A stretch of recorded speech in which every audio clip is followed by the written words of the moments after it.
It means is also virtual, utilizing Zoom, which is a cloud-based platform for video. See, the Zoom application is free to the public. The general public is therefore able to join the meeting session through the internet. The public is also able to observe the meeting from its YouTube channels. Please continue to check the township website calendar for any updates related to this meetings. Agendas for this public meetings will also on the township's website. Please be.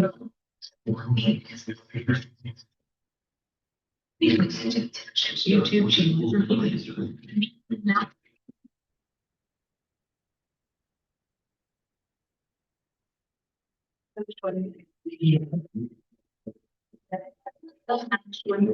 That we heard.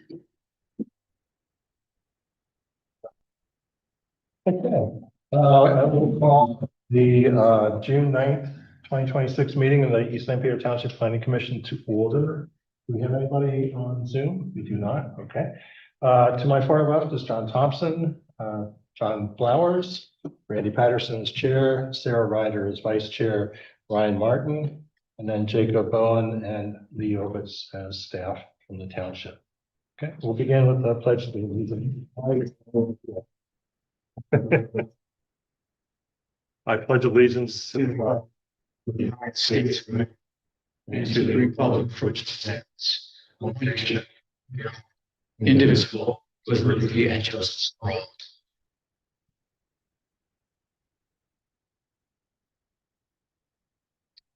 First item of business is the approval of the May 12th, 2026 minutes. You received those in the packet by email. Any changes, additions, corrections to those minutes? And if not, motion to approve. Approve the minutes from the May 12th, 2026. Second? So motion by John Flowers, second by John Thompson. Any further conversation? All those in favor say aye. Aye. Opposed? So moved. Our first item of new business is Land Development Plan 2026-04 and Development Plan for Omar and Annie Smucker at 2008 Horseshoe Road.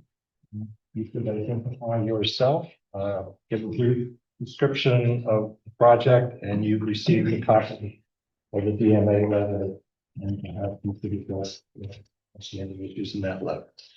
Sounds good. My name is Chris Monahan with Mac Engineering, here representing the applicant for Omar Smucker Home. This project consists of developing a single family home on an existing 60+ acre lot. It's just across the railroad tracks over here. It's behind the Lancaster Parks facility. But it's a single family home. We've got 2 infiltration basins and 1 detention basin, and just an extension off the farm lane to the driveway. Be serviced by ceramic or septic, and that's about all I have in terms of the overview of the project. It's fairly simple. It's, again, single family home. Major. The zoning is ag zoning, and there is a portion of the property where the house is built is actually in the airport. Nothing major there. In terms of DMA's review, this is the second review letter that we've gotten from DMA, and it's fairly straightforward, very addressable review letter. Just some small minor things to address on the plan. In terms of some of the things outside the plan, the proposed land development subdivision that creates more shall dedicate a minimum of 27 acres of land. I think we can pursue the fee and flow for that.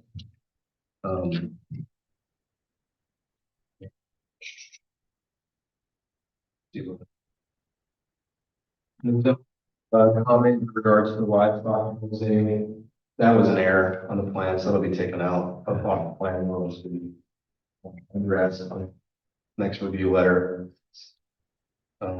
subdivision land development. If you would you like me just to go through each one? Is that the most efficient way? Yeah, in terms of modifications and waivers, first one you don't need to go through.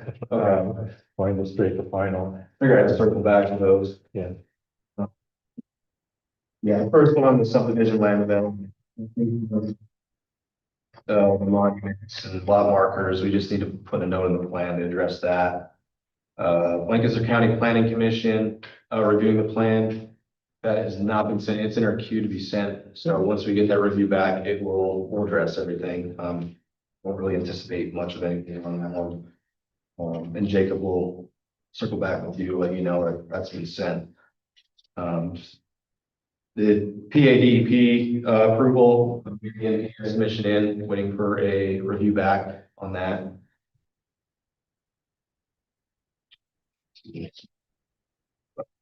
Security. We're working on application for DMA review. We're not going to hold up the plan at all. Public sanitary sewage is not available. Get SCO approval. Part of this plan, we're actually, one of the houses towards the front are being removed. And with this building, this new house, it's a net zero increase in residential dwelling units. So we have an email I believe from the SDO saying that planning module is not required. But the SDO I know did it, we broke it out there and laid out where the sand mound would need to be. We talked about that last one in the south. So stormwater, the loading ratios, that's going to be addressed with the geological evaluation. We have that now, so we'll submit that with submission, and their report did support our loading ratios that we provided with our design. And then provide an ENS plan showing the location of all ENS control facilities. It was in the last submission. I don't know if DMA overlooked it in our submission file. But regardless, the plan is going to be approved by the conservation district. It's full MPDS permit, since we're over an April disturbance. So that'll be addressed. No, start that there, fine. And then just have to update it to our sheet. That that's the receiving surface water and whatnot. Very important to take care of that. But yes, that's it for the review letter, really, except for the waiver we can jump into. So, the first waiver is just waiving the preliminary process, jumping right to final plan. The second one is having to use a smaller diameter stormwater pipe than 15 inches just to fit with the slope out there flat. It's hard to fit with the grades. If a larger diameter pipe can still meet the minimum slope we would need a pipe to get the water to flow through it. So DMA supports that. Like calcs in our support. The next one, number 3, has to do with the scale on the plans. There's a sheet or two in there that's a larger scale just to depict the overall site since it is 60 some acres, but the project is really in a smaller portion of the site. So they recommend 4 and 5 has to do with widening the street and curbs. And if you're familiar with the Lancaster Parks Land Development Submission, we had already received a approval on waiver for that project. Now that project has been withdrawn. Is that correct, Jacob? You know, that withdrawal went through? It did, yes. And that's why it's, Anthony said you got an extension letter, so I didn't know. yeah, it's a little confusing. You guys extended it, but then you withdrew it like right around the same time. So, Okay, so that project's being withdrawn. The applicant wishes to construct the house first, and then we will reapply for the Lancaster Parks projects on that. So with that project, though, I believe the planning commission did approve those waivers. So I would anticipate there's wouldn't be an objection to approving these waivers with this plan on the condition that, you know, we'll have a deferment agreement and an exhibit depicting the required improvements, which was in the prior plan. So we'll make sure that's included on this one as well. And then number 6 for the waivers from DMA, they recommended withdrawing the sidewalks since we are in an ag zoning district, so it's not really required in that one. So with the waiver letter I did provide you tonight, we did withdraw that sidewalk one, so. I believe that's. Yeah, the only comment I was gonna make was for the record that, number 6 has been withdrawn. And that you also withdrew the former plan. Kind of make comment. Comments or questions from management and others? Comments from the public? Hearing none, I'll look for a motion on land development plan 2028. And we're going to fix that as well. I'll make a motion that we recommend that the Board of Supervisors approve the land development plan for Omar and Annie Smucker at 2008 Horseshoe Road, subject to complying with the GMA letter dated May 18th, 2026, and specifically recommend approval of the deferral request for the street widening and the sidewalks. And then also when the Lancaster County Planning Commission review comes in compliance with that letter. Motion on the table, is there a second? Second from Ryan. Any final conversation? Just a comment, Mr. Chairman, if I can, just to be clear, so under subdivision land development, item number 6, you guys want to pursue the fee in lieu of, correct? You are. Okay, yeah, I wrote it, just wanted to make sure that, yeah, I was understanding, yeah. Add Okay, that to my motion. cool. Okay with the amendment. Any final comments? All those in favor say aye. Aye. Any opposed? So moved. Thank you. Our next item on the agenda. It's at 11, and for professional real estate holdings LLC at 17 Lincoln Highway, East St. Peter Township.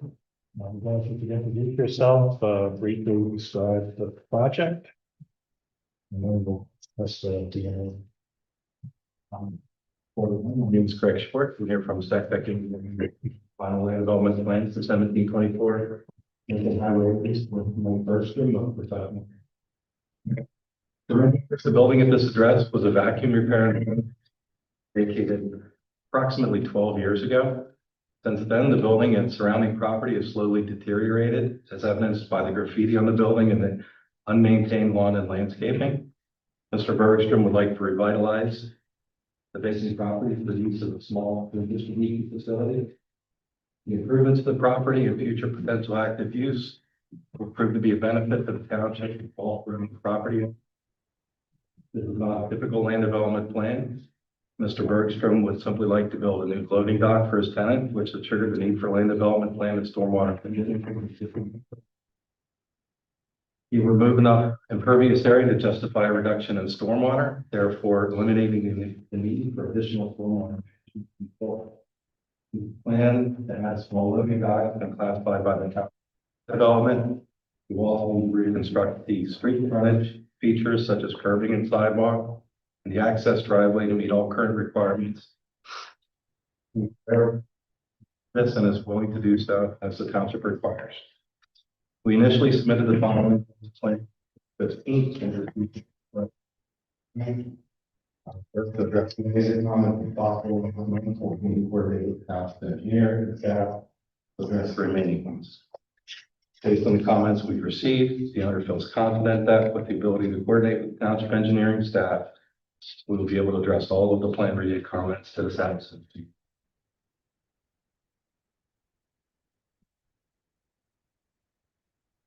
Just for commission members, the packet that was at our table tonight does have a second review. Okay, June 9th, which is the follow-up to the Eagles one. The only reason I wanted to mention that is because the original letter mentioned no modification requests. Yes. The new letter has a modification request. So if you could briefly go through the DNA one. Just highlight any issues that you have with in that level. The modification that has been requested pertains to the requirement for preliminary plan. We are requesting that we submit only the final land development plan to this minor nature of the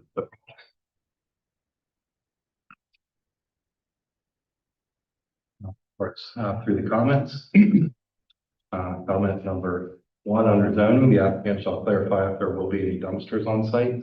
We're working with the tenant on that question, but we understand that there would probably be buffer requirement or enclosure requirement for the dumpsters. That's most likely why that comment was made. The identification of all prior recording plans for the subject tract is something we haven't had the opportunity to do yet. We have somebody in my office working on that. That will be identified on the plan. The applicant could provide a status update related to the received plan submission. There's already been an approval for an HOP this, and it's being transferred to the new owner. So we're working through that with them.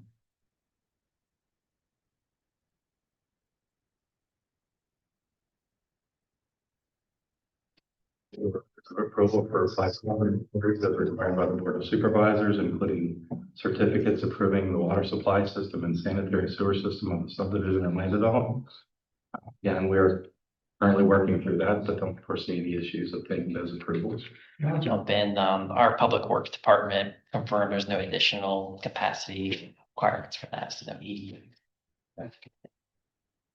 Notification from the the Pennsylvania Department of Environmental Protection that either approval of the sewer facility plan revision or plan revision model for land development or supplement has been granted. Water. Financial security must be provided for all site improvements. It's some plan changes pending with the first review, but now that we've kind of come to the point where there are no more technical changes or plan changes, that we'll provide a cost estimate for review by DMA for financial security. Calculation. The next 3 comments pertain to the frontage improvements.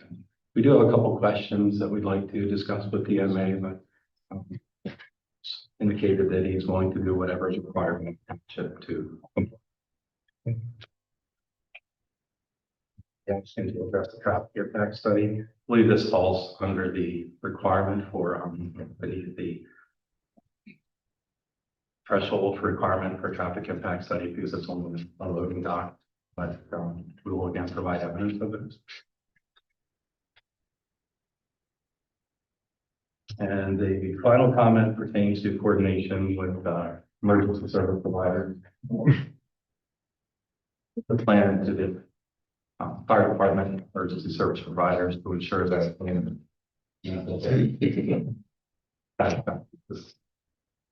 Is there any expectation that this related to the existing streets, the curbs and the sidewalks that you would like to come back to the planning commission with a waiver or modification request? We don't anticipate that, but I believe we need to have a discussion with the DMA about that. We had a preliminary meeting, this has been way back now, where the applicant discussed that they're willing to install the sidewalk on what's on the plan, which is almost there. We've shown what we believe is required on the plan. We'll need to kind of work through that with. Thank you.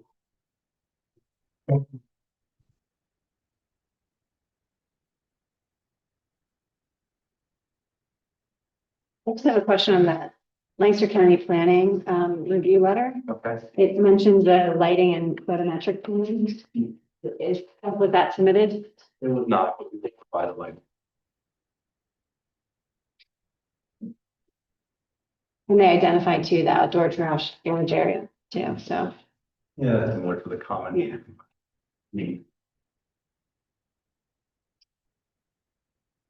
The tenant doesn't use many trash facilities, so there's a chance to keep them in that just needs to be confirmed. Other questions or comments? We just recognize, Mr. Chairman, that the redev of this, I mean, the Board of Supervisors for 12 years. That property sat there. And we regularly talk about what can we do to get that moving. through the Bridgeport walkability study. We specifically walked up and stopped, in that parking lot, said, boy, this would be nice to get this redeveloped. So the car wash next to it got redeveloped in the past couple of years, which looks great. This should be an excellent addition to Bridgeport, to the township, to that roadway. So I appreciate the entrepreneurial spirit, the energy and the finances are going into it. So thank you very much.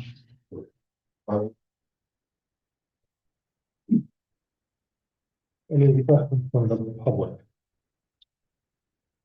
There's a motion from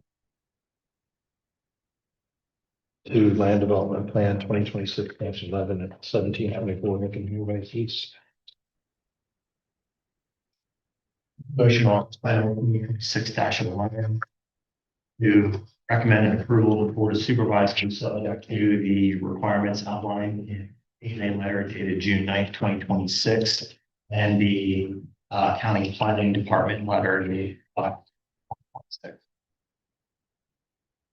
Second. And the second. Any other comments? To recognize that depending on your ability to address those issues satisfactorily so that DMA can review them, comment satisfactorily to the staff. That's part of our connection. All those in favor say aye. Aye. Any opposed? So moved. Thank you. Thank you. Thanks, guys. Appreciate it. Move to Development Plan 2026. Add-on plan at 101 and 117 Newton Road. Andrew and Audrey McClune. Introduce yourself. Third with Weber Surveyor. I don't think I've ever been in one of your meetings before, so we don't do a whole lot. So we have a lot out of plan. Starting with 3 lots, ending with 3 lots, but Mr. McClune is looking to add creek frontage onto his property. And then, with that, a preserved area that he has already planted trees in and stuff, and he wants to keep that, and then he's gonna sell the remaining, lot there for the house. But creek frontage for his property.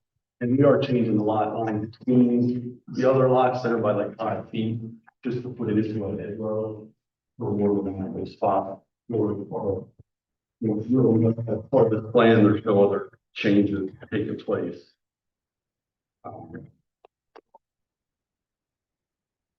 As far as the DMA letter, we reviewed that and we've addressed the comments, or in the process of addressing the comments. The biggest one was the modifications of waivers, was that came up with the street right away with. And the side of it doesn't need the 5-foot strip, the street plus. Areas, we would request those. And we prepare the letter prepared for that. But that would be the biggest complication on this plan, is that the street improvements. To meet the zone. To meet the requirements for a collecting. You're commenting on the subdivision land development? I get them, yeah.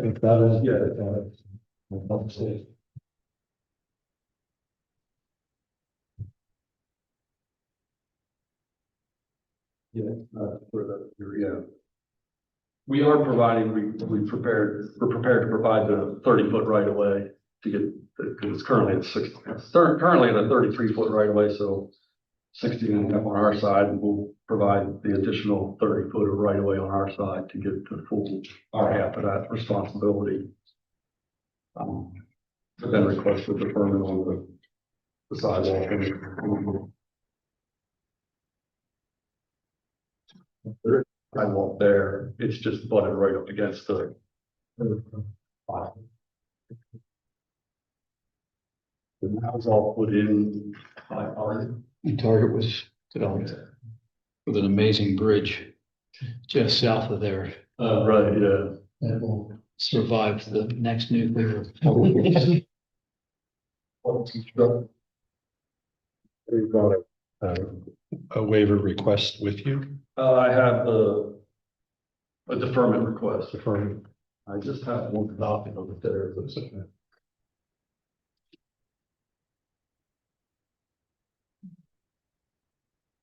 so for the records, the deferment is, section 368-503, section 368-503D related to street widths, width of curb and sidewalk, 368-504 related to curbing, and 368-505 related to sidewalks on the east side of Whitmer Road.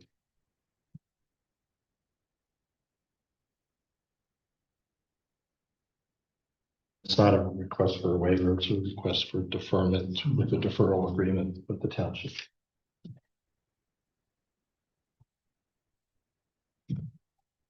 Sit down with your- Would you like to go through some of the other comments? There was a mistake on the plan, it's both all, it's certified public sewer and public sewer.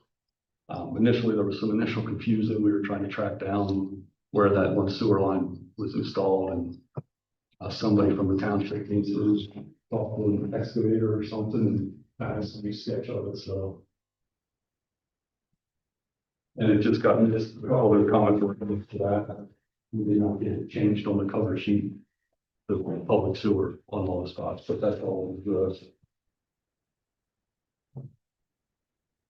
It was interpretation of the setback lines for the flag lot in particular, and those have been addressed. You don't have any issue addressing the. No, So that. There are no comments from the planning commission, other planning department, excuse me, other than. yeah.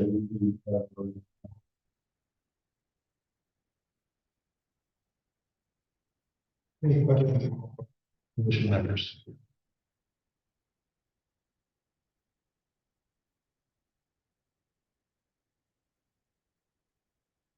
No questions from the public?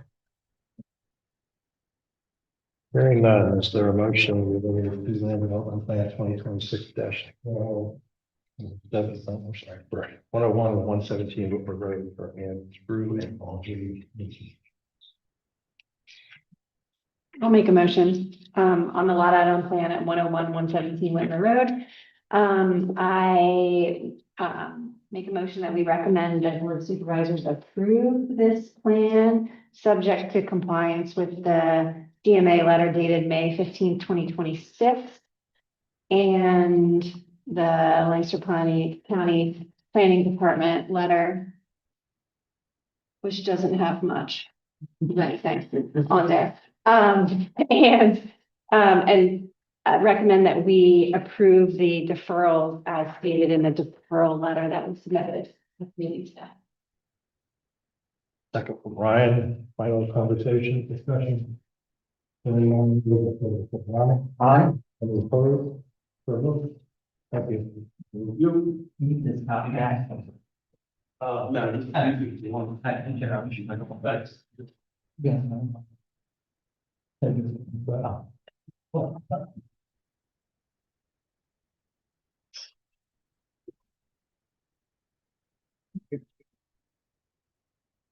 Our new business is land development plan 20, I'm sorry, it's not a land development. Yeah, it's 2026-14, a conditional use application where Devon Creek phases 3 and 4 for Keystone Custom Homes and the Brookfield Development Corporation. Before you begin, Sarah Ryder is going to recuse herself. The firm, or legal firm she works for, does business with Keystone, not on this project, but just as an abundance of caution, she's going to recuse herself in the conversation. And because there's no other business, she's going to leave.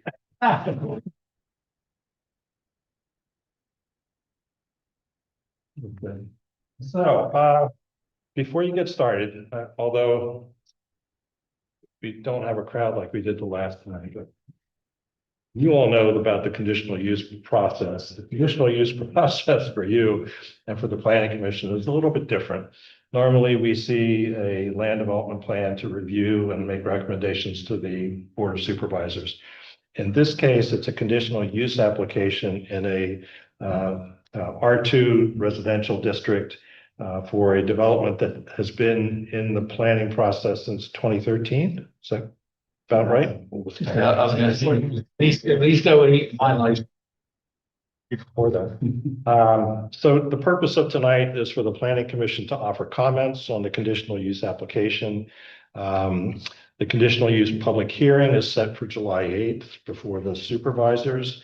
And it's almost like a zoning hearing board hearing. So it's an adjudication process.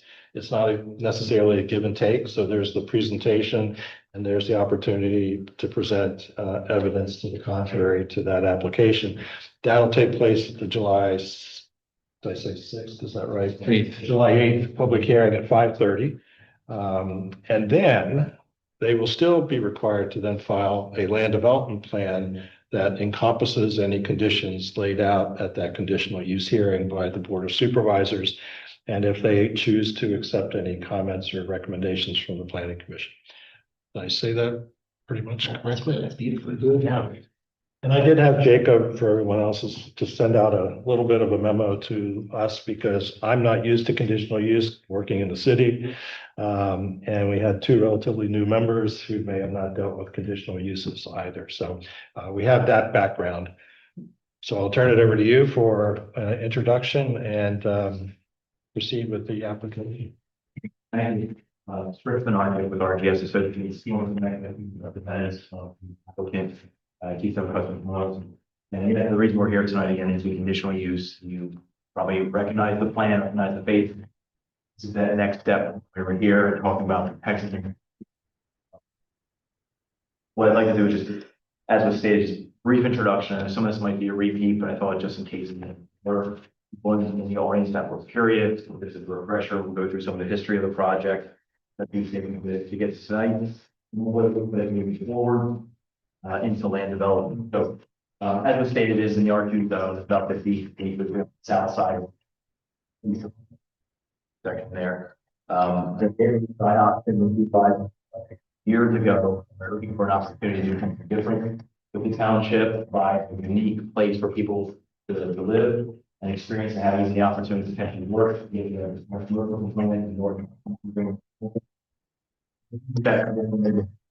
smaller lot, close to the streets to encourage that neighborhood. Again, looking back, things started back in 2004. We preliminary plan approval back in 2010. That was for 405 units. That had a mix of single family, duplexes, townhouses, and multifamily. And then as far as moving into the final plan for phase 1 and 2, approved, reported, under construction. Phase 1 completely built out, 30 units. And then phase 2 under construction, that was originally planned for 113 units, but we'll have some of that dialogue tonight with the conditional use as we have done in the past. I'll get into that. Just trying to keep up with the market demand span of 20 plus years. A lot of things happened in that time frame, so we did come back and period. But nonetheless, phase 2 was originally planned to have about 113 units. Again, a mix of single family, duplexes, townhouses, and multifamily. The conditional use in 2015 is when we made that first switch of the product type, and that was again really in response to Keystone saying, what do the buyers want out there? What's selling and what's not selling? Because I don't think any of us really want a project that's sitting there. So in response to the market, we see what we can maximum. When that happened, we revised the plan to go from 405 total units down to 399. That's been the consistency moving forward. You can see today, the total units does not exceed that 399. Some of that delay happened due to the water system. We worked through with the city and then eventually having a water vault that was built on the property to supply sufficient water to support the neighborhood. And then going through the text amendment in 2026, which again was an idea to try to make it more livable, more attractive to residents with the architecture, the site amenities, the open spaces, but yet keeping in the spirit of that traditional neighborhood development. We also looked at opportunities to reduce environmental impacts. You know, the DEP likes minimization, avoidance where possible. So as we looked at that, we were looking at trying to eliminate a stream crossing to reduce that impact. Everything there that was depicted on the plan during the text amendment process is consistent with what's on the plan you see on the screen, part of the application. No increase in unit count, again, staying at 399. And during the text amendment process, we also got back in touch with PennDOT, because I know traffic is important on this project. When you think back to my experience when we were first going through the project, oh, these units are going to just happen. But we again realized we were 20 years and we're still working and trying to do that build out. In that span, as we've looked at the traffic count and the traffic study and getting in touch with PennDOT, having a scoping meeting, what we realized is actually, as is typical with engineering, it's very conservative. So the counts that were done at that time, the estimated traffic trips at that time exceed what we're now seeing with current traffic. So not only is the traffic less than originally anticipated, but we've also reduced the unit count, which in turn reduces the traffic for the project. So with that, we went through the scoping meeting with PennDOT and they concurred that there's no need to update another traffic impact study. It's consistent, in fact, conservative compared to what we're proposing now. So they're satisfied with the improvements that were suggested in that traffic impact study. The highway occupancy permit for what we call the HOP East, which would be on the east side of the stream that goes north-south on the site, still remains the same today, where we're looking at left and right turn lanes, installing a traffic signal at the main drive when it's warranted, one ingress and then two egress drives into the property. And then there was questions about Hornet Road in New Holland, there in the west corner of the site. So with that, same thing is consistent on that traffic impact study where it's looking at just ensuring there's a wider ingress turn off of 23. But that's the only modification to that drive. So fast forwarding to today with the conditional use application, the revised mix of units just again looks at that balance of what's selling, what makes sense with the project. We still have that mix of multifamily, single family, those large small single family to give just more variety and affordability, duplexes and townhouses within the project. During a conditional use, I see our modifications we would need to implement the project. We identified a couple we thought we can discuss with you tonight. We'll discuss with the board of supervisors. The first one we identified was there's a provision in the ordinance that identified that accessory buildings need to be 4 feet from side yards. So in this case, that would potentially, I guess this word, apply to a detached garage. I don't think that applies here. I think I would put that to like a duplex unit. If you had where it says a duplex has to have a side yard, let's say 8 feet, well, you certainly don't have that side yard when you have the common wall on the lot line. So I would say this is very much the same. In fact, approach to the solution here. What we're talking about is a townhouse cluster right here. So you have these separate garages. You see essentially one structure goes across the property lines. So that way we can't have separation on an accessory garage. It's all one structure. If they were separate garages, I think that's what the ordinance is intending to imply there, is when you have separated accessory garages that you need to have that 4-foot separation. But this is one single structure. Supporting that is the fact that we already have that in phase 1 and phase 2 of that request or relief. So I think we're okay, but I just want to point it out. And that's the only location that occurs. For phases 3 and 4, correct. The townhouses. But you have it in the other phases. In phases 1 and 2, we have the exact same condition and there was no relief. I think, again, I would interpret it as it's more set up for individual detached garages, not one structure crossing lot lines. The second thing we looked at is this is a very, I'll say, complex ordinance when you look at the optional density incentive. So a lot of mathematics in the design. So there's a provision there that says that at least 75% of the units need to access alleys or access drives, which we meet. I think we're up in the 80s or so forth. There's a second sentence in there that says at least 75% of garages. Why this is in there, I'm not sure, but 75% of garages must also face an alley or an access drive. We're about 67.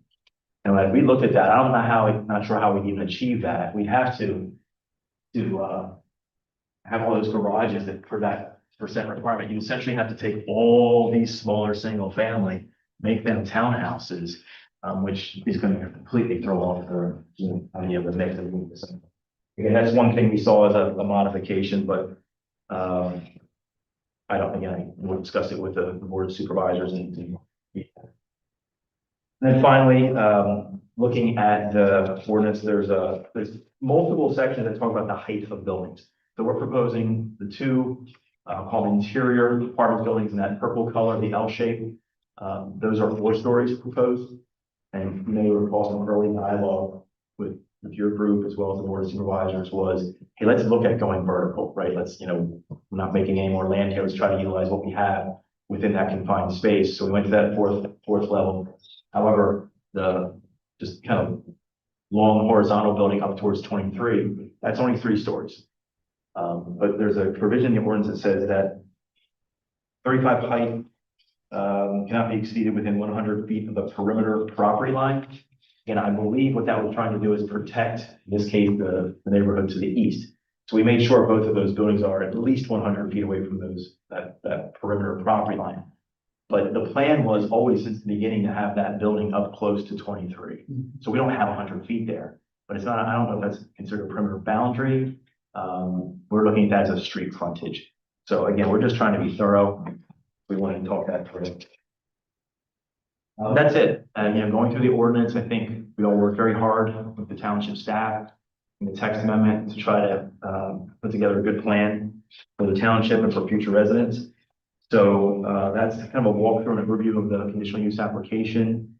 Other than that, our next steps would be, if we're successful with the conditional use, we move into that land development stage. Plans for phases 3 and 4. And, we're looking at just, that was the strategy back before we did the conditional use application is just do a combined phases 3 and 4. So the idea is let's try to finish the project up as soon as we can. And then we know we need an amendment to the NPDS permit. There's an active NPDS permit now, but that'll be amended for what's being proposed now. And I mentioned the time too. I can't do that. So that's kind of I'm trying to answer any questions you may have. So these are general questions and comments regarding the conditional use. We'll see more detail in the land development plan once they're in the community. But I have a couple of questions. You mentioned traffic study, and my question to you is, did you do any recalculation of traffic on Creek Hill Road? Creek Hill. So I know the 23 probably had recently. Creek Hill Road is increasing significantly. People use it as an alternative to 23. The only reason I ask you to look at that and consider looking at that is because I do believe it would become a rear entry point to the development off of Horning or off of Hartman Station. So from Hartman Station, they would turn and then come across Coach Light Lane, or go down Horning and come across what's the other one? The other street, Harmony Hill, coming into phases 3 and 4 that way, and missing Route 23 altogether. I ask you to think about that more from the impact on the Coach Light Lane development, that they could potentially see increased traffic on Coach Light Lane as a result of people using Creek Hill Road. One comment. Sorry to clarify, this coach Light here. Coach Hill is the one that comes in here. Here. And this is one. Got it. Yeah, so it's the one east entrance into phase 3. I also wanted to just ask about the reduction of 30 feet to 25 feet at that juncture of Coach Light Lane in the existing development to the east, and then you reduce the width of the road immediately to 25 feet for the phase 3 development, and whether that creates any concern about traffic flow, particularly related to the emergency vehicle. I saw the turning radius map that you provided with on-street parking in some of those locations. It does require them to go out into the other lane, so something to consider there. And then, just a question of clarification. So on your cover sheet, you have, for the single family detached and single family detached semi. The single family, you have 18 feet as a proposed, rear yard setback. But in the document we presented, the drawing you presented shows 20 feet. So I'm curious whether you're doing 20 or 18. So I'll check the. There you go. On the, So we're for single family detached. so all of these, Is yeah. 18 feet. yeah, all of these around here say, on the drawing, say 20 feet, but your cover sheet says 18 feet is being proposed. The 20 is because it's the perimeter. Okay. So if it's an interior unit in the site, you can go to 18, but at the perimeter, we need to maintain 20. So Okay. All right. I just saw the note. My apologies. I was gonna say, I would make that clarification. Okay, other comments or questions from other members of the commission? The Creek Hill, I had the same question Randy was wondering. I went back and I looked at those that original traffic study, all the intersections were told. That one stuck out to me. I'm specifically talking about the one at Horning and Creek Hill, although you mentioned Creek Hill and Hartman Station, which is interesting. I'd just be curious, Chris, what a revised would look like in at those two locations. I can mention to the traffic engineer, I did bring the improvement recommendations from the original study that was approved. So I take it at a glance. Okay, so the closest I see there's Hartman Station Road and Creek Hill Road. It states no additional road improvement are necessary to accommodate such traffic. All intersection modes will operate at acceptable levels for a skateboard weather. Our signal warrants are not met at either location, which will fill out. Okay. I'm just curious whether from the time of that study to today, Creek Hill has become more of a Route 23 bypass Yeah, than it was back in the day. that's a valid point. Down to total traffic here. Since this study was done, Gorman put in single families over behind Bradley Village. All of Eurofins, it was a dream in Earl Hess's mind at that time, I think, probably. That's been a significant driver of traffic. Yeah, I'm just curious too, Randy, what that would look like, those two intersections, Chris.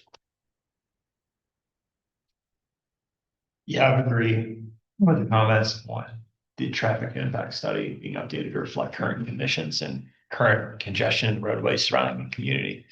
I'd be interested in any insight you would have into what was brought up a minute ago about the street widths being narrowed.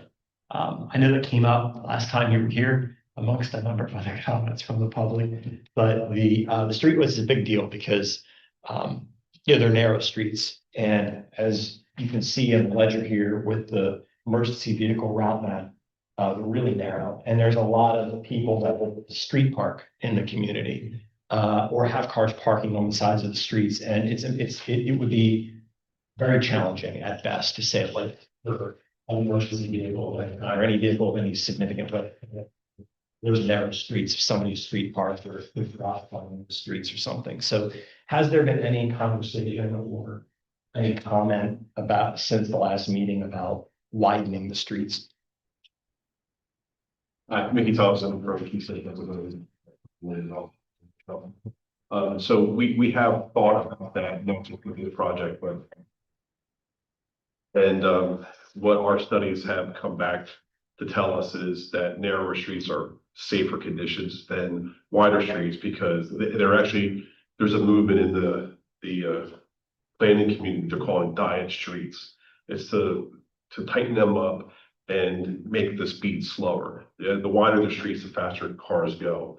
So when you have a community like this that will have children and will have, yeah, people on bicycles and pedestrians and whatnot, you do want to make them smaller so to mitigate the speeds that people see within that community. Chris did a very good job in planning. You see, there's not a lot of straight roads there. There are a little bit of curvature to the road so that, you're trying to make it a little bit more difficult for navigation. So some kids just can't put their foot on the gas and go plow through them. Now, obviously, we have to make sure we maintain all of the safety measures and we'll be dealing with the fire department and all that stuff. So I'm not negating what you're saying here. That's part of the study here, but we don't want to widen the roads for that safety reasons. And another thing that's substantial is kind of but by reducing the impact and even the over there. So, I think you're going to see over the course of the next few years, and I'm sure Jacob's well aware of these consistent dive roads, programs for all those things. So we have studied that. We're looking at it obviously case by case basis, but we want to make sure the safety comes first. But we think part of that narrowing the roads is to help with the safety. But by all means, impact for the fire department. We're going to study that. I live in a development, go across the states. The township's aware, we just went through a yellow line issue. This isn't about the yellow line. But I can tell you in that development, people park on the street, which does require you to go into the lane of oncoming traffic to get around that vehicle. So I'm just curious about no parking signage and that type of thing, other than where you've designated on-street parking. Something to think about, because that's also a safety issue. While they go much slower, it still requires you to go into the oncoming lane to get around the car that's parked on the street. And again, not where you have indented parking, for lack of a better word. But I think to John's point, people will just naturally, because they do my development, park on the street. Yeah, I appreciate it's a valid comment. I appreciate it about the necessity for the speed down and the strategies to do that, like speed humps.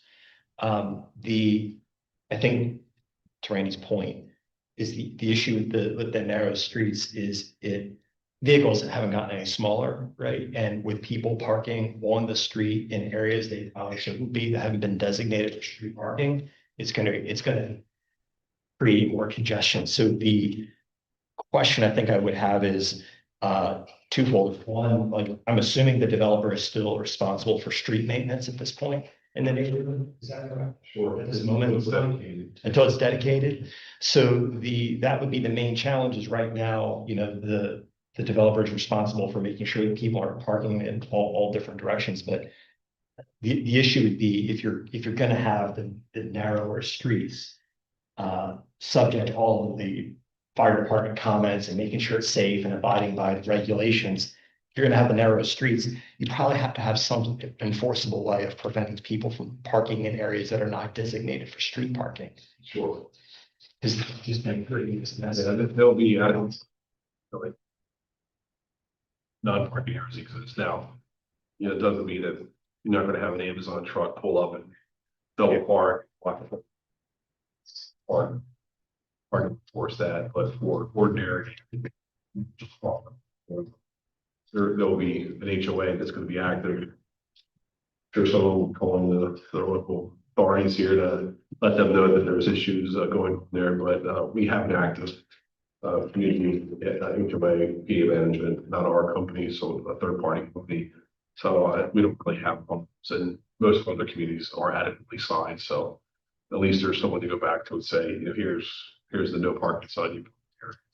Does that handle snow as well? Sorry? Does that handle snow as well in these areas? Some dedication, correct? Yeah, and mowing and all those fun things that get the. I'm just wondering, just from the amount of street parking in the some of those lanes with the adequate amount of snow we've been getting recently, just how that plays out into Yeah, the HOA, they're very good at letting individuals know, when the plowing is going to be coming, and there's measurable snow, but they don't go when it's a dusting, obviously, but when there's measurable snow. So people don't get off the streets or move their vehicles unnecessarily. I think that's the question I had, just as far as getting off the street, where are they going? I think in some of these situations of just, with that being a large portion of the street parking.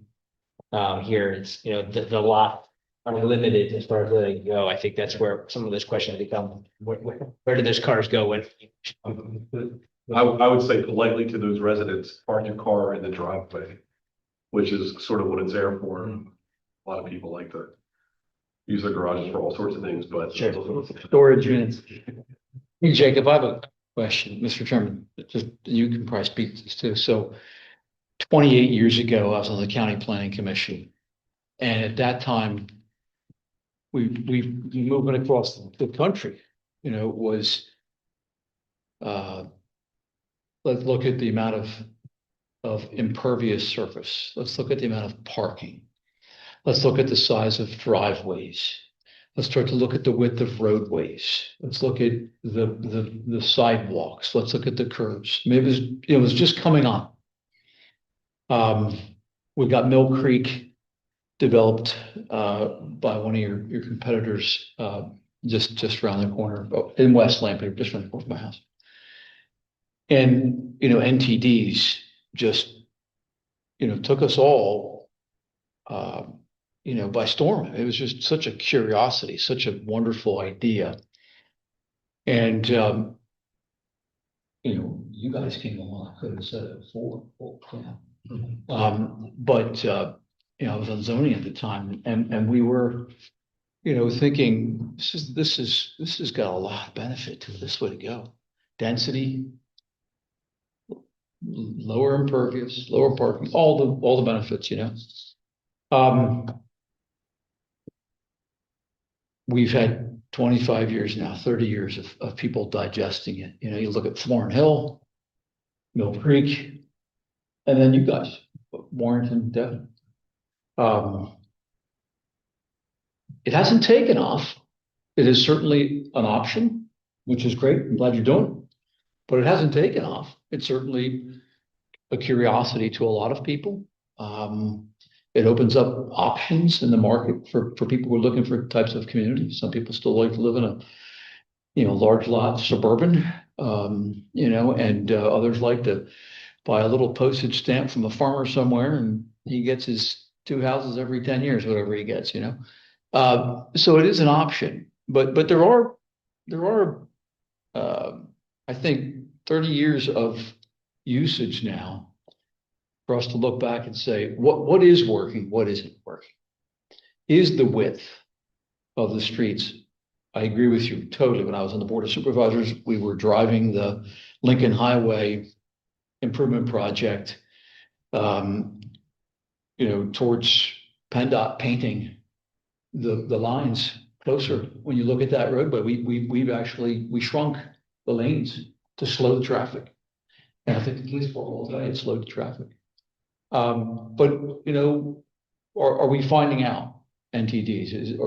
Is that what you're speaking to, Chris? Is that we have found out some things and we're tweaking it? How's it going? In my experience, it's more popular outside of urban areas, outside cities. But it's a scaling thing. So if you go outside Baltimore, they're all over the place down there. NTDs. Yeah. Lancaster being a city, you have Devon Creek, not too far outside the city, but it's obviously on a much smaller scale. So they're there. I even see them in coastal communities down in Delaware, and they look, again, I'm just offering my opinion. I think it looks incredible. One that's down, if you're familiar with the Bethany Beach area. Same concept as what you have here. The lots are small, the houses are kind of more really tree-lined streets, sidewalks both sides. It's, yeah. Residents, the municipality, the emergency services, again, across the nation, they're all speaking into it and giving it still a very, very strong thumbs up with some tweaks, I guess. Feedback I hear is you need 18 feet wide for the outriggers on a fire truck. And let's face it, they're coming in, they're consuming whatever they need to. So they've got that space. If they'll straddle right in the middle of the street, they'll do that. So that's the rule of thumb that we hear, is that you have to have at least 18 feet clear. And then As far as driving down a narrow street, I mean, my neighborhood, I probably 2 to 3 times a week if I'm coming home, during, say, like the 6 o'clock hour. I have that situation that you described where if someone's coming at me, people are parked on the street. I just stop. I just kind of slow down, stop behind the car that's parked, person goes by, and then I just go around. That, again, is to the point that was made, caused me to slow down versus just fly through the neighborhood. So I'm a believer that it does slow traffic. I think it does create a safer condition. I think it's a combination of the two. So impervious surface, we tried some things in the city. Yeah, there are the lanes, we painted lines. I would say it maybe slowed down traffic a little bit, but on those through streets, not as much. But I think it's a combination of narrower streets, controlling parking, and then safety features. I think in my neighborhood, for a long time, we didn't have children. It was a development with children, and then it became a development my age, and now it's back to a development. It all come around, doesn't it? And those children are on this lane, and I'm coming this way, and there's a car parked here. These kids are not looking that I'm going to go around that vehicle. So for me, it's just to consider pedestrian safety, as well as traffic safety and how you do that. So we didn't bring the study. There's a Johns Hopkins study that came out, I think, 2 years ago, that basically, they have these wonderful graphics where it has the speed of the car and then the potential for fatality for a pedestrian. Yeah. And as you get down to 25 miles an hour, it's a very low, it's 10% low, something like that, people who would get hit. So again, it's the whole 150 pages of a study. Well, it means not to say that that's that close, but Newark, Cleveland Avenue,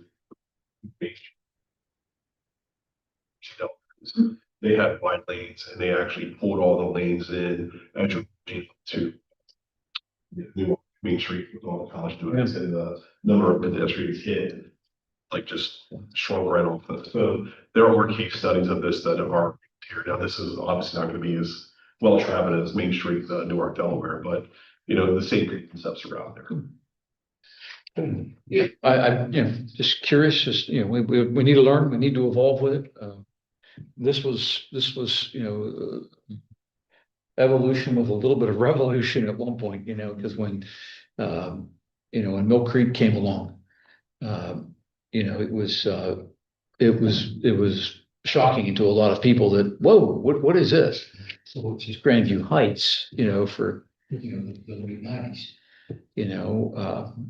With things that we learned. And so I wish we weren't all here 25 years later.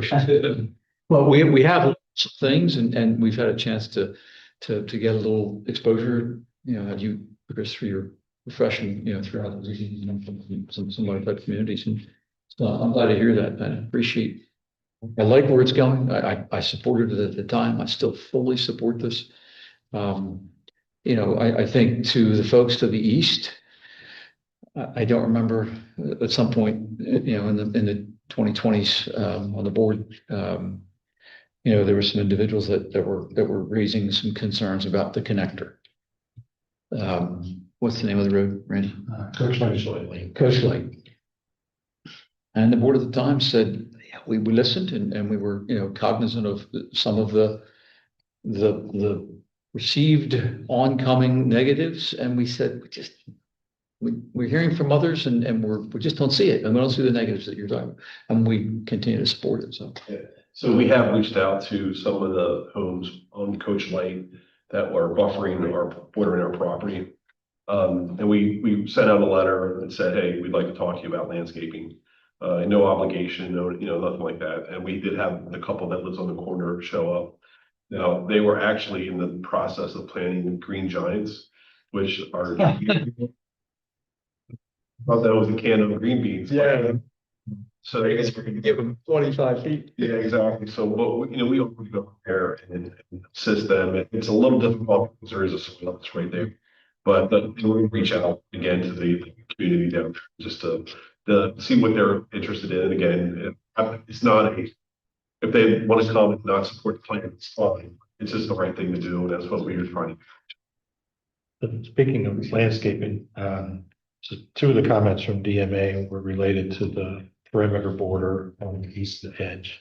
Of the particular lot, the lot in the front, but then also back along the rest of that you have breaks showing on your drawings, and curious if those breaks intentional or is Yeah, it the land development plan? We actually drew drawings on parts of the property, and you could like rotate. And it seems that most of that, except for the top three houses that are on Coach Light, have adequate buffering, and then everything to the north of Coach Light seems like it has more than adequate buffering. If any of those comments come up through the planning, I mean, we're certainly going to listen to them, and I mean, it benefits both of us. It's not, you know, mutually exclusive to the residents over there, so. Show the plan is because the buck up. So. Yes, yes.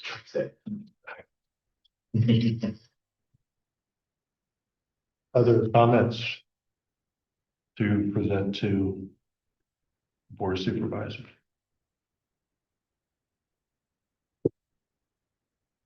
And then there were, you know, there was past conditional use, especially Commissioner Flower. I see your signature was on one from 2014 or 2015.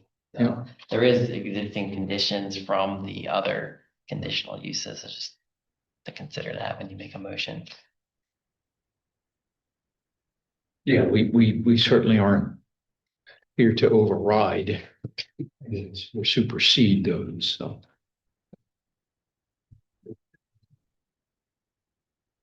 Yeah, I think for me, the biggest issue that I look at is Creek Hill Road and the potential change in traffic flow and how that impacts Harmony Hill and Coach Lane. We'll definitely talk to Bowman engineers, Jody Evans. You know, she's pretty top notch in the state. And we'll talk to her about that. But again, we didn't think it was a concern, but again, it doesn't hurt to look at it and make everybody feel a little better one way or the other. And there's, you know, there's stuff going on beyond your, we can't control, you know, so It's probably- recognize that, you know. I'd say it's probably a peak time issue too. It's morning and 4:30 to 5 o'clock, 3:30 to 5 when Greenfield empties out and everything else. Because other comments. So I'll look for a motion, I guess, with any conditions that you want to, suggestions that you want to make for the supervisor to consider in the conditional use hearing, recognizing that this will be back to us as part of a formal land development plan that must meet all the conditions. This is really about zoning, more so than about subdivision land development ordinance. Just make that clear. So it will be back to us again for more detailed review on our part and approval by the supervisors. So I'll leave it to the commission.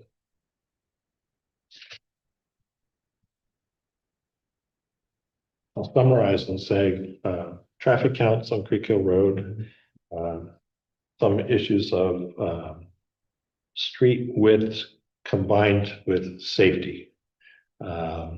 Traffic safety, I think, and turning radiuses, since we don't really have any information for the conditional use from the fire departments. And I think we'd probably ask you to reach out to Upper Laycock, to be honest, because they'll likely supply us a second. Perhaps. And The 4-foot side setback, I think you've addressed that, Chris. I think you've addressed that well. The board, I mean, you have to present. Okay. Yeah, I mean, we could adopt this much the same, with using the DMA letter, Yeah. the water letter. That's apparent, yeah. That's the motion. Forward to the launches.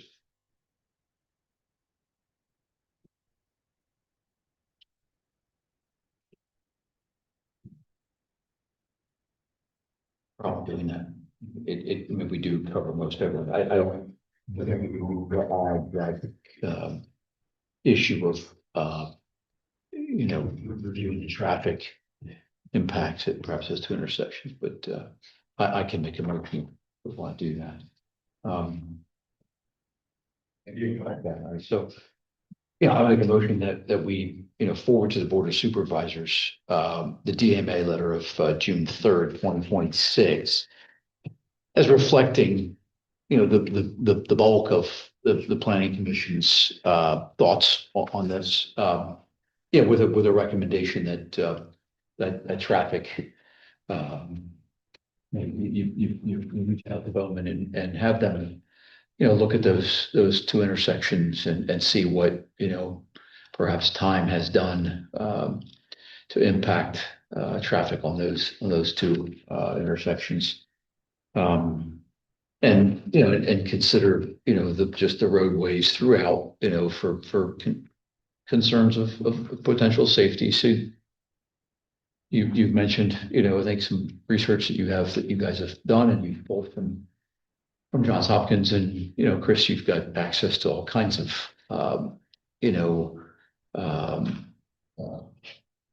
communities around, development around. So, we'd say help the board to understand what's happening from the safety standpoint.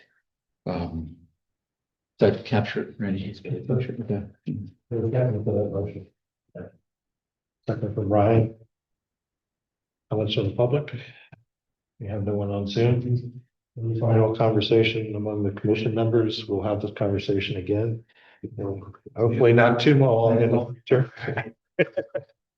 Just to clarify for the Board of Supervisors, which intersections, are Creek the? Hill Road and Hartman Station. Is there a reason we wouldn't just have to revise all of do a traffic impact study of all the surrounding roads? Yeah, the concern is the increased traffic on perhaps Coach Light Lane, because people will use that as a primary access instead of off of 23. And the same with Horning Road. If you're coming east on Creek Hill Road, you're likely to turn on Horning Road to enter in through that side street. And if you're coming west, you're likely to turn down Hartman Station and come in. I think, John, to answer your question, I would say. I'm thinking What- it hits 23, Mondale Road's right there to your left. That gets kind of gnarly. Their project is actually probably pulling back slightly on what they're generating and pushing out to those other areas. I think specifically what Randy is referencing, which that's what my motion is based upon, is not that they can have anything to do with the Eurofins and Greenfield and all that other stuff. It's just that what does that do to the interior, movement of traffic and the volume of traffic, and, do those other two intersections because of what's happening, but do they push traffic interior? That's sort of what I was. I don't think that the development changes the traffic study in general of those intersections on 23, because it took into account the density of the development pushing out to those intersections. Mine is an issue of coming into the development, not off of 23, but off of Creek Hill Road. Okay, we have a motion and we have a second. All those in favor say aye. Aye. Opposed? There's none, the motion carries. Yeah, Thanks. How long have you been with Keystone? A few years. Well, beginning with this project. Says the guy with the gray sideburns there. I hear that. So, big tall guy for years that came before, he was before me at zoning, and then he was at the supervisor. You think he was neat now? He must be young. Yeah. Much like Paul Regal. Oh, that was it. Oh, Regal. Yeah. Is he at Burke's now? He was first up. Yeah. JP Orleans. Someone else. Who? JP Orleans, King of Prussia area. Because I ran into him at some point. I thought he was with Burke at one point. Maybe he won't. His wife, is he married? His wife, is she in the industry too? You don't know? I think I ran into her too at one point. There's something with this. Well, good luck to you guys. Keep it going. What's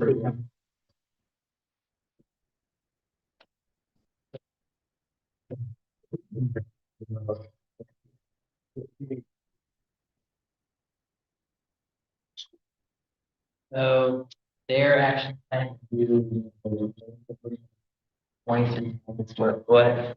Almost all of the property is in Upper Lake Township with a very small corner, actually right around 10. Still in the same neighborhood. So they're gonna request a referral for land development review. And we did look at this already internally and something, actually, we're kind of on the same topic already with Devon Creek is over down Creek Hill Road. I think it's the Hartford Station, that intersection right there. Where that's where the little portion is in the township. So we're gonna actually probably gonna recommend a condition that we place in the right way for future improvement. Concerns. Well, that is still is a for increased traffic. Yes. Yeah. That's a problem. So, it's a dangerous intersection to be on. I saw a truck go by out my window to the impound. I see it's gone. It was just changing. Yeah, that was. What? Straight into the tree. They were coming east. Coming off of, I don't know if another car was coming, so they had to swerve to miss it, but they went straight into the tree.